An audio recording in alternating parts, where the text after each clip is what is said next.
ચાલો ચાલો ચાલો મિત્રો, આ છે સ્તંભેશ્વર મહાદેવ. કાવીની બાજુમાં કંબોઈ ગામ છે ને, ત્યાં દરિયાની અંદર ભવ્ય શિવલિંગ મહાદેવનું મંદિર છે. ત્યાં અમે વ્યસન મુક્તિનો કાર્યક્રમ લઈને કાવી ગયા ને, ત્યારે આ મંદિરના દર્શન કરવા ગયા હતા. જંબુસર તાલુકો, જિલ્લો ભરૂચ, એનું કાવી કંબોઈ.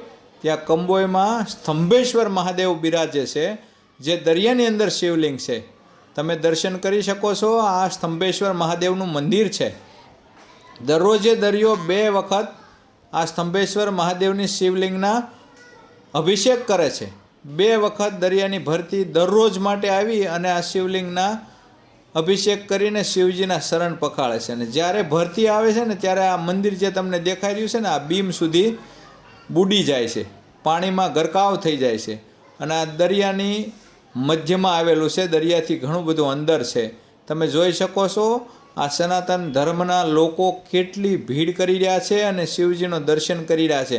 અહીંયા તમારી ગમે એવી મનોકામના હોય ને, પૂર્ણ થાય છે.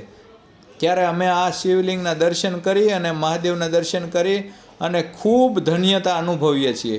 તમે પણ દર્શન કરવા માંગતા હોય તો ભરૂચ જિલ્લાનું જંબુસર તાલુકાનું કાવીની બાજુમાં કંબોઈ ગામ છે, ત્યાં આ ભવ્ય મંદિર આવેલું છે શિવજીનું. તમે પણ પહોંચી જજો. આના એકવાર દર્શન કરવા જોઈએ જીવનમાં. એ બાજુ નીકળો ત્યારે સુરતથી ફક્ત 155 કિલોમીટરના અંતરે છે. આ વિડીયો તમને ગમ્યો હોય ને મિત્રો, તો શેર કરી દેજો. જોઈ શકો છો તમે આ મંદિરની અંદર ભીડ, કેટલા લોકો દર્શન કરી રહ્યા છે. તો તમે ક્યારે એ બાજુ નીકળો તો ચોક્કસપણે આ મંદિરની મુલાકાત કરજો અને શિવજીના દર્શન કરજો. જોઈ લો, આ એનો દરિયામાં જવાનો રસ્તો છે. અને અમારી પૂરી ટીમ સાથે અમે પણ દર્શન કર્યા હતા. બહુ જ આનંદની લાગણી અનુભવીએ છીએ અને તમારું હૃદય ઠંડુ થઈ જાય ને, એવી મસ્ત જગ્યા છે.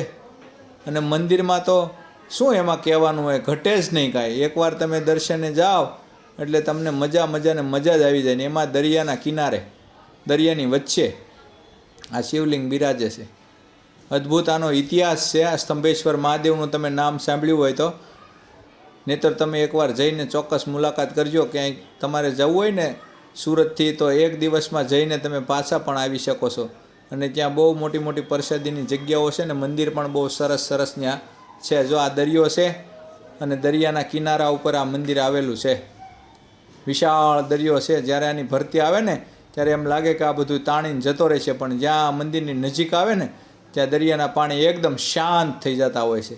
અને શિવજીના શરણ પખાળી અને પાછું પાણી જતું રહે છે. આ લોકો જે દર્શનાર્થે આવ્યા ને, એના વાહન પડ્યા છે.